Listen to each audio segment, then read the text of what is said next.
Good morning everybody from Portsmouth International Port, the ferry terminal that takes people across the English Channel to France, Spain and the Channel Islands. Now it is the Channel Islands that we are heading to today, Jersey to be precise, and a couple of years ago, well, the crossing didn't really go that well. This is what I had to say at the time. Over 12 hours I've been on that bloody boat, and will I do it again? Absolutely no chance. There's just, oh no, just no. Well, guess what? I'm back on the conventional ferry today. It is actually a DFDS sailing, but they're chartering Stena Line's MV Stena Vinga. So it's all a bit kind of confusing, isn't it? But we're going to go and have a look on board, see what it's like. I'll check out all the facilities as per usual and feedback to you guys what I make of the trip, how much it costs and all the rest of it. So what's the worst that can happen, eh? Let's get inside, checked in, and I'll see you on board. I was here at the ferry terminal approximately 1¼ hours prior to departure. I've covered this area in some detail on my previous videos, but in my opinion it is the premium ferry terminal in the UK. Granted, it does handle more ferry routes than others, but the facilities are here to match that, with a cafe, a shop and importantly plenty of space and seating both upstairs and downstairs. Good morning. Just checking in for the ferry over to Jersey, please. Yes. Now, I was greeted by the friendly and helpful DFDS staff here at the check-in desk, who had a quick look at my ID and issued me with a paper boarding card. And I spent a little bit of time wandering about upstairs, and shortly after 8 o'clock in the morning, all foot passengers were called through to board, where our credentials were checked again, bags scanned and transport to the ferry was waiting. Oh, well, this is nice, isn't it? Just gone through security there, standard bag check, screening, all that type of stuff. But instead of a bus, I've been kind of directed towards a people carrier kind of SUV type car, which is, I've never had this before. It's almost like VIP treatment to the ferry, but I believe a dog's coming with us in a minute, so it's not quite going to be the same, is it? But yeah, it makes a change from the bus, it certainly does. We headed for the ferry, just the three of us, plus the dog in the car and a few more in a minibus travelling behind. Have you ever been taken on board a ferry like this? Let me know your stories in the usual way. Personally, I thought it was great fun, and yeah, it really did feel like the VIP treatment. And by the way guys, if you enjoy these kind of videos, I would really appreciate it if you could give me a like or even a subscribe. It's free and it really helps the channel to grow. Thank you very much. We joined the queue of cars driving onto the ferry and entered through the stern doors here. Lots of space left on the vehicle deck, and of course it's high enough to accommodate the trailers, some of which were positioned to the side of us as we came to a halt towards the bow of the ship.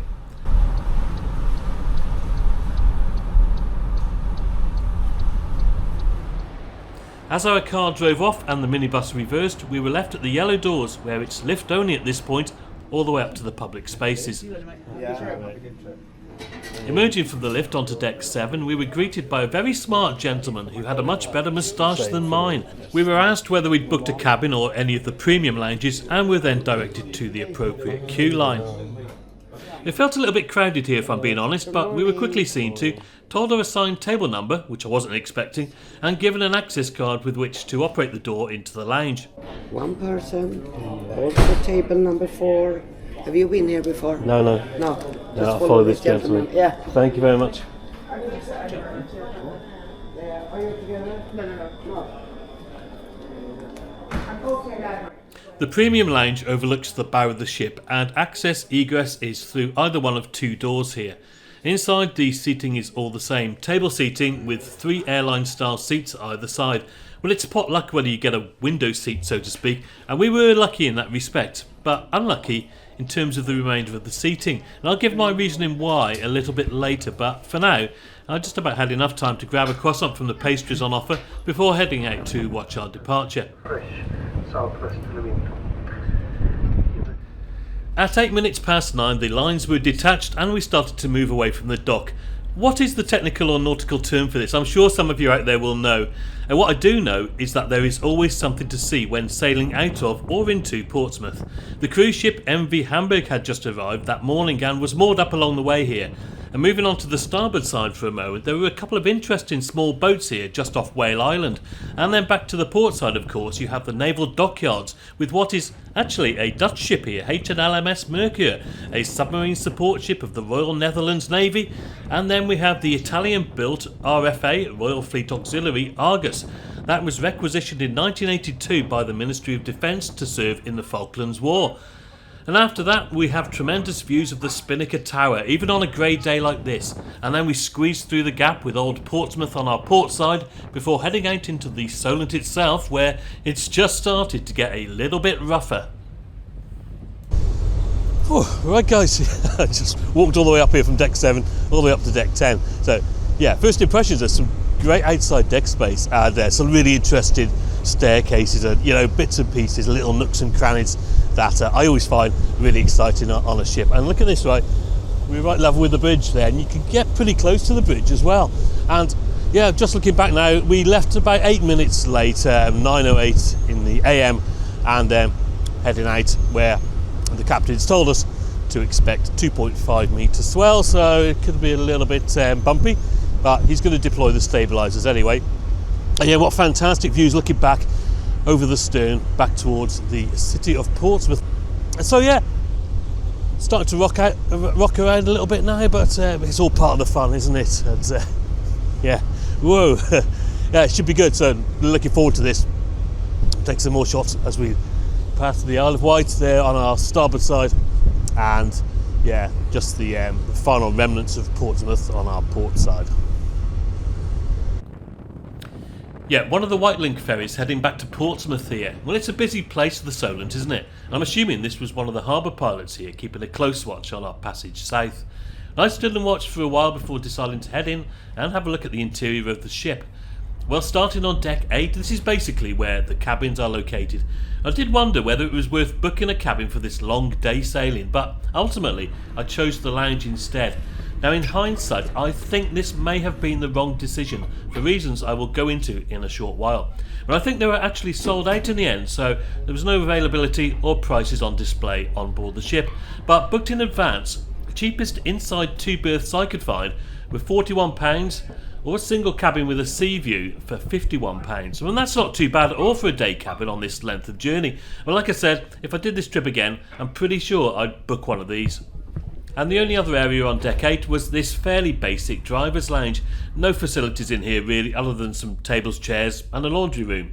Lorry drivers will eat and drink with everybody else, and as others have commented on my previous videos, I suspect the price of that is included in their ticket. So, on to deck 7 then, the main public space on board. There are plenty of deck plans telling you where everything is located, although DFDS have added their own little touches you will see as we go around. Here is the guest services reception desk, which also doubles as the only cashier area, so yeah, it handles payments for the restaurant, cafe and the shop as well. The shop actually was small as expected, but it had all the usual stuff you would expect on a ferry, including my favourite whiskey. So yeah, overall a good range in here really. Onto the restaurant cafe area itself. Well, you're looking at just short of £20 British for a main meal and a drink. There seemed to be good value in the light bites, but when I asked for a chicken wrap, I was told they only had what was here, a choice of egg or cheese sandwiches and some rather sad looking cakes. The hot meal options included cooked to order meals such as the Jersey steak burger and chips, which my good friend Jimmy had.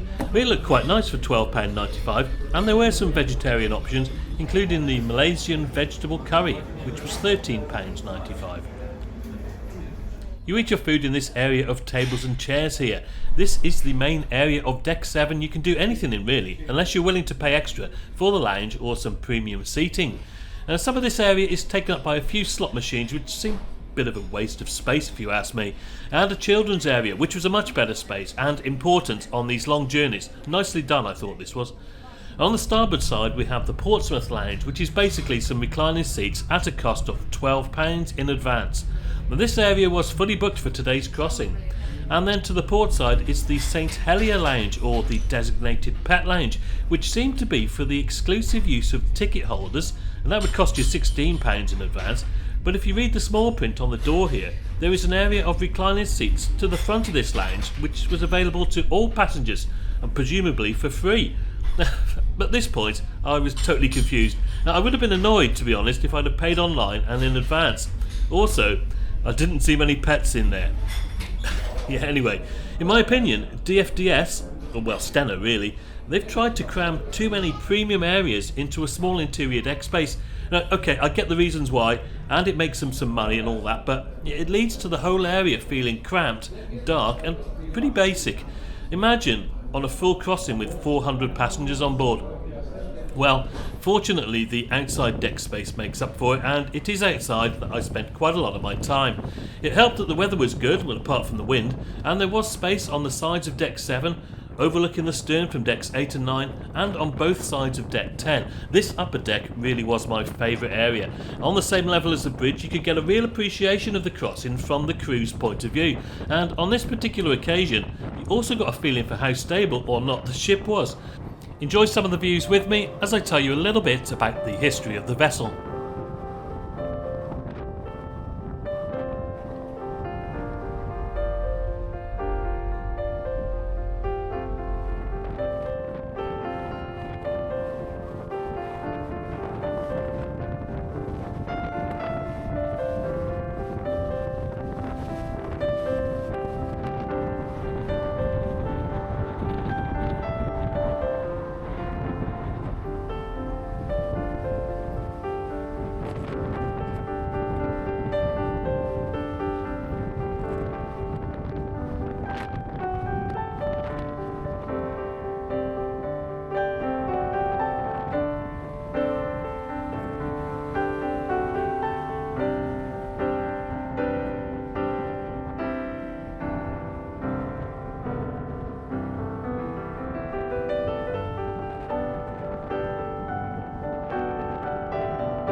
I went back down to the premium lounge for a coffee. There was a selection of hot cold drinks, fruit, crisps, pastries and cakes available throughout the day, laid out on this counter area at the rear. A few magazines were available, no newspapers and no alcoholic drinks. I grabbed a pan of raisin and a pastel de nata and returned to my seat, and to do that I had to wake up the poor chap sitting next to me, and to get out again I had to do the same thing.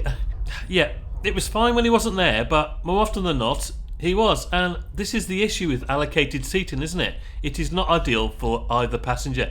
And I think the club class lounge on this ship's predecessor, the Commodore Clipper, was very similar in design, but yeah, personally I prefer a more informal arrangement like Stena have on some of their other ships, for example the Stena Adventurer or Brittany Ferries Sea Club lounges. Maybe it's related to the size of the ship and how much you pay to get in, but yeah, personally, now I've done it, I wouldn't do it again. Now, talking about the old service, I would love to hear from anyone who lives on Jersey or has cause to use the ferry on a regular basis, because I have one very simple question to ask. Since taking over from Condor Ferries, have DFDS improved the service or not? Let me know in the comments below.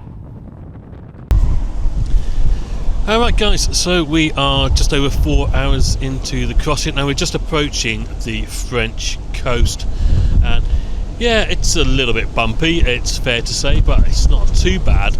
I've spent quite a lot of time out on deck actually, and yeah, the outside deck space is much more enticing than the interior down on deck 7 in my opinion. It's just it's just a little bit cramped really, and there's not even that many people on the ship, so I hate to think what it was like when it's up to its maximum passenger capacity of 400. And the lounge is okay, but nothing special, and I'm just kind of thinking, would I pay the money to do that again for what you get? No, probably not. And it's quite warm in there as well. But yeah, the crew quite nice. Nice chat with one of the chaps there. So yeah, and I understand that the Stena crew, they go with the ship. So wherever the ship's chartered, the crew will follow. At least most of them, and that's the impression I got anyway. But yeah, and as we sail on down now, we will be passing Guernsey and heading to Jersey. It's looking like an on-time arrival as far as I can tell. So yeah, going to enjoy a little bit of the scenery now, and I will catch you in a bit.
I sat back outside on deck with a coffee I'd managed to liberate from the lounge. I preferred being outside to sitting in the lounge next to a complete stranger, to be honest, and nobody seemed to mind us taking our drinks outside anyway.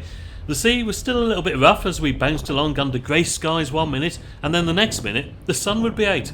And I tried the Wi-Fi, which was free for the length of the crossing and really was excellent, with YouTube connecting and playing smoothly, and other social media sites loading up speedily. Well done DFDS for making this facility free. A real positive, that was. Approximately 1600 hours now, and we were approaching the north coast of Jersey, turning to port and heading around the east coast, continuing past the island before turning north again to head into St Helier itself. I guess there are lots of low-lying rocks under the waves here, and it really is a skilled job navigating the ship through this last part of the journey.